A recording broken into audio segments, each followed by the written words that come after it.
What would you do if you had only one weekend in Rio? In this video, I'm gonna show you the places you should go.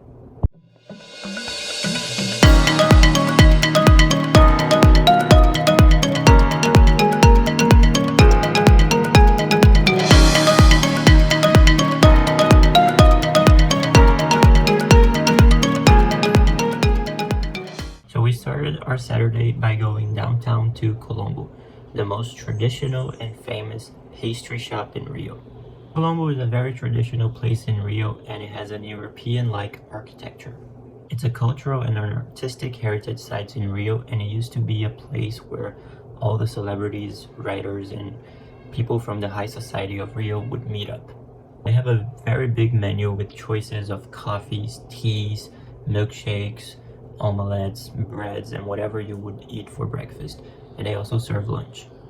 The prices are a little higher than other traditional breakfast places in Rio, but you'll be paying for the experience of eating at a place with more than a century of history.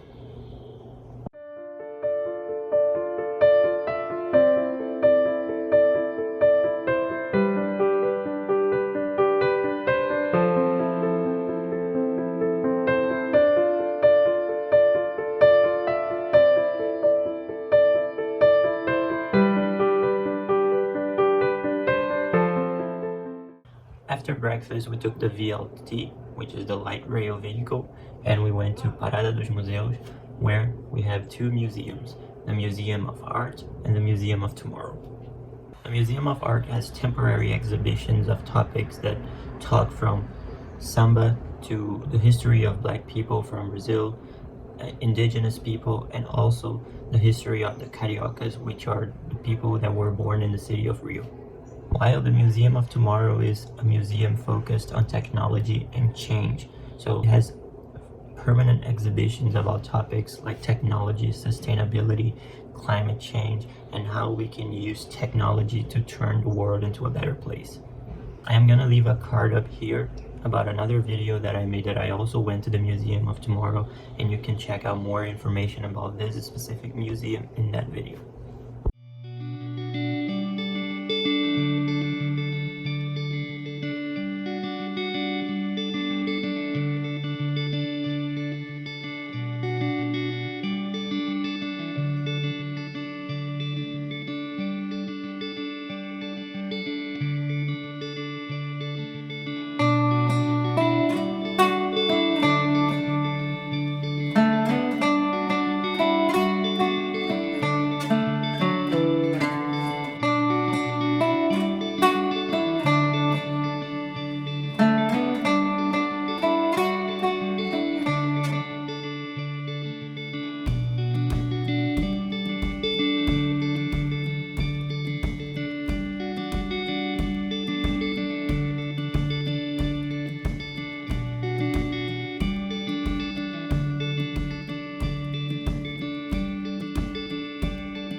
After visiting the museums, we walked a little bit, like 5 minutes, to check out Cobra's graffitis.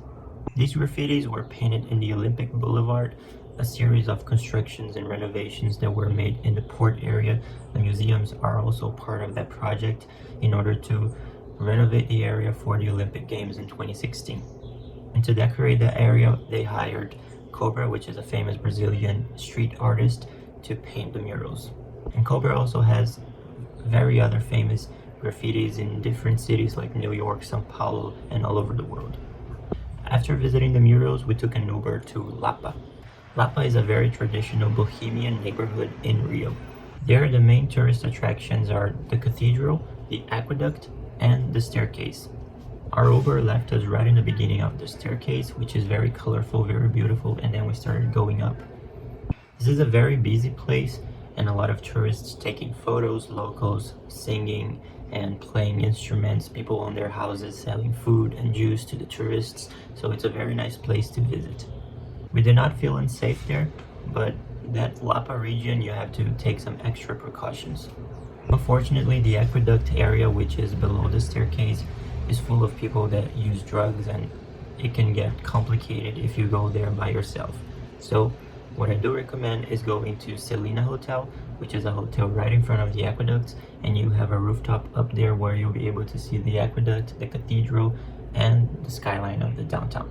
This rooftop is also a great place for you to chill and order a beer or something to drink, something to eat, and appreciate the view, especially if you go during sunset hours.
So basically we dedicated the whole first day to the downtown area, the museums, Lapa, and Colombo.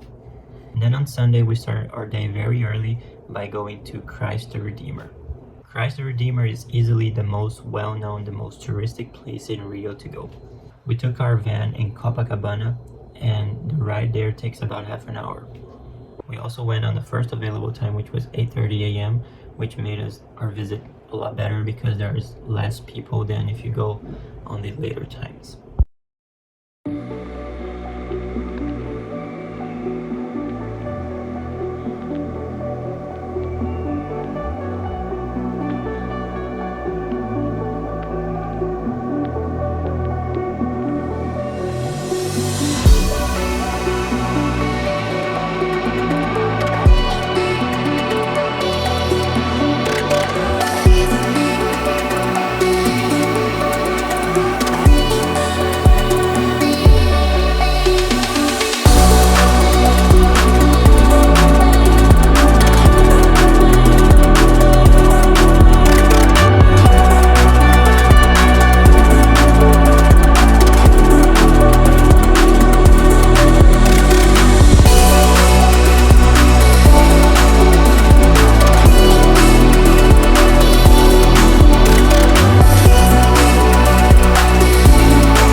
From there, our van took us back to Copacabana, where we walked for a little bit, got some acai, and just enjoyed the day.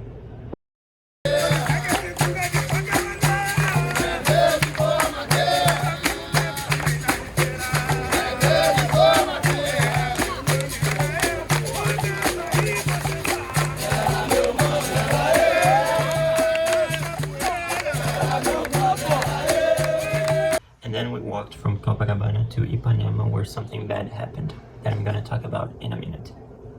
While me and my friend were walking, someone took our chains. I had a gold chain and he had it too. Two kids just ran by us and pulled it. And unfortunately, that's a very common thing in that area.